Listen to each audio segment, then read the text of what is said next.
Hey, and welcome. Today's talking topic is just a word of encouragement. I'm author and speaker Toria Lee, and you are watching Toria Talk Tuesday. Today is for anyone who is currently struggling with insecurity. Maybe you don't feel like you're good enough to face the certain circumstances that you're in right now, or you're not good enough to face what you're going into. You don't have it all together. Maybe you don't think you're pretty enough. Maybe you feel lonely. Maybe you feel like no one's ever gonna like you. Maybe you feel insecure about the way you look. Maybe you're insecure about your personalities. Maybe you're insecure about your talents. You don't think you're talented. You don't think you have anything to contribute to the world, to society. You're afraid of what's gonna happen as you get older, that you're not gonna be able to contribute or bring any value to other people. Maybe you're insecure because some friends aren't talking to you during COVID, and so you're wondering if you still have that friendship.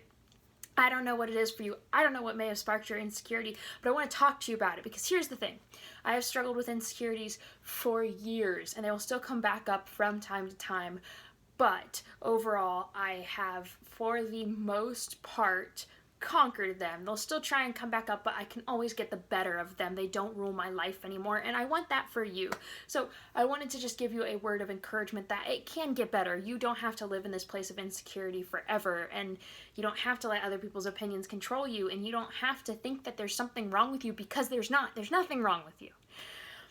And the thing is, I'm so passionate about this subject because I struggled with it through junior high, through high school, probably before, into college. And I mean, proof of that, I got, the word priceless tattooed on my arm with a cross as a seal of what God has done on my life, and just a reminder that I am priceless. That's my worth. That's my value. So every day I have a daily reminder to see and go, right, I'm priceless because God was willing to die for me. I'm priceless because of who God says I am, not because of who the world says I am. And the same goes for you.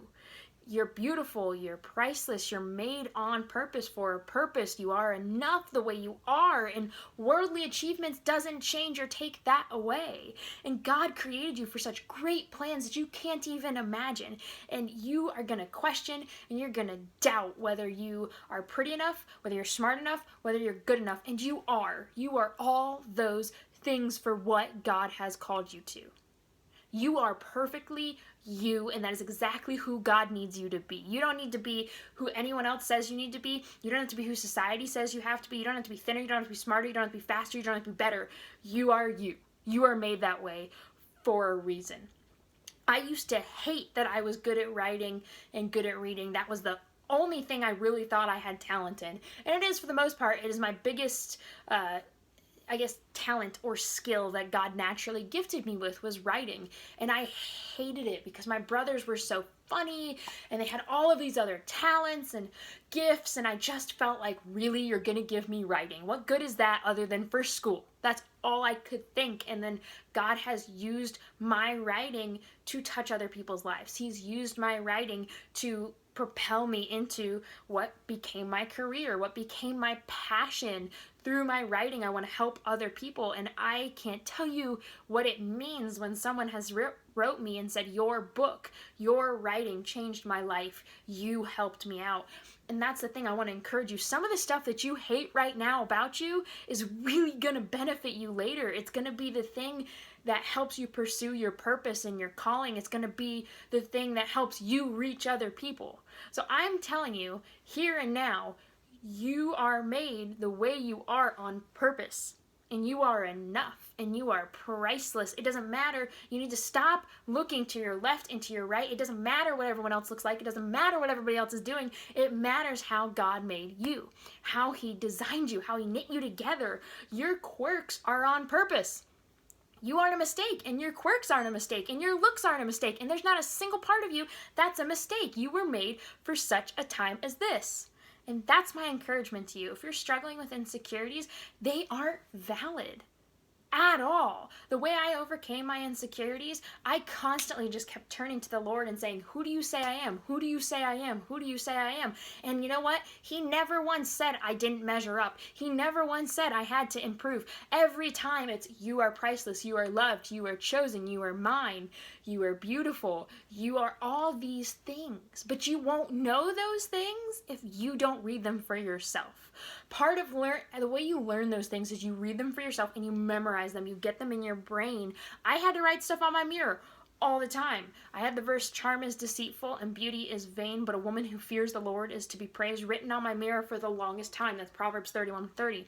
Because I needed to remember that things that the world values aren't even what lasts, what matters, what benefits us in the end. And that's what I encourage you guys.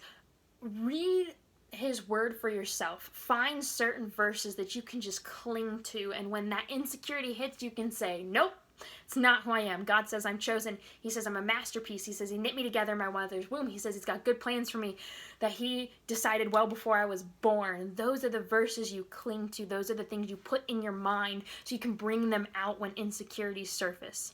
Because everything I've said today is true about you. You don't have to live up to everybody else's expectation. The great thing is we only have to live up to God's expectation of us, and he already knows every single thing we're going to do, and he loves us. He looks at us and he smiles, and that's why he sent his son, so he could redeem us and have right relationship with us, because he loves us. He loves his creation, and he thinks you're beautiful and perfect the way you are, because you are. So that's my encouragement for you guys today. I hope you found it beneficial. And if you did, go ahead and tag someone in it or go ahead and share this video. I'll catch you all next week. Thank you for watching.